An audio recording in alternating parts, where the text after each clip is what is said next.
If we look at how the country handled things, it would be interesting to find out all the striking facts did not come overnight. But due to decade-long tolerance for unregulated prescriptions of opioids, starting from the early 2000s, when the opioid crisis was triggered by Purdue, an infamous pharmaceutical company, by aggressively marketing the painkiller OxyContin, an opioid approved by the FDA, and misleading downplaying its addictive potential, the company fueled a surge in prescription-related fatalities.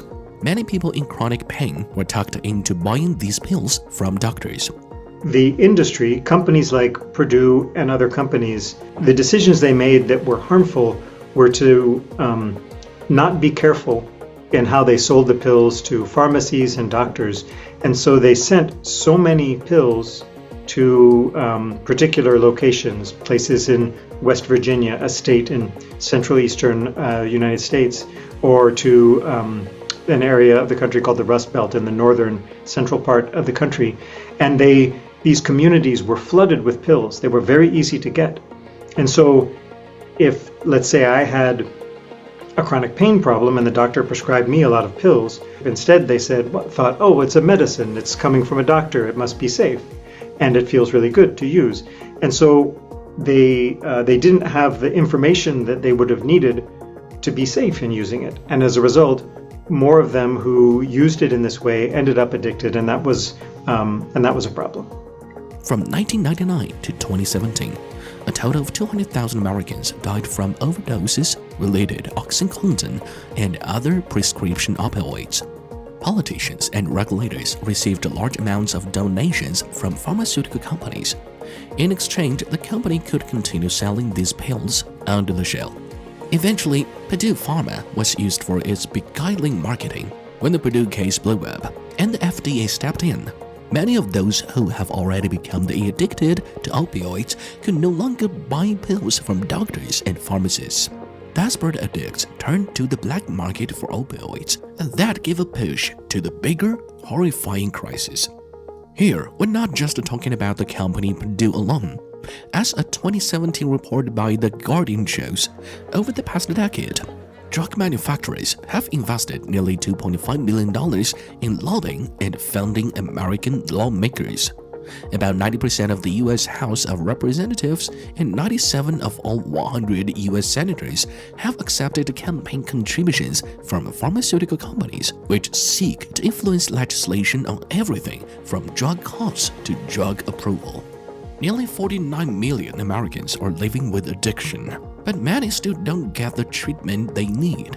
It is even more debatable to many that legalizing weed could be one of the causes Americans' worsening drug crisis. As of 2024, 24 states in the United States have legalized recreational marijuana. Many would think it's just weed, it's safe, right? In fact, that's far from the truth. Studies published by the International Journal of Drug Policy 10 years ago have shown that a large proportion of individuals who use cannabis go on to use other illegal drugs. Approximately 45% of cannabis users progressed to other illicit drug use. Mental disorders and suicide attempts, which are also related to frequent marijuana use, are increasing, particularly among young adults. When cannabis was illegal, to use cannabis meant deciding to break the law and agreeing to enter a place and get to know people who broke the law.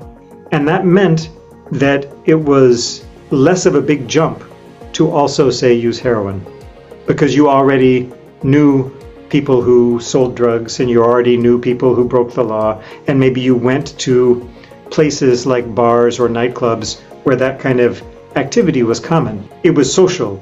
We decided to place those two drugs in the same category, and so it became easier to use the one if you were already using the other. According to the statistics from the Open Secrets website, a total of $3,449,000 has been spent on lobbying marijuana so far in 2024. The legalizing trend of marijuana comes strongly as a result of politics manipulated with money from interested groups. With all that being said, Was there nothing the country could do to fight against drugs? And what's the way out for the nation? Stay tuned for the next episode to find out.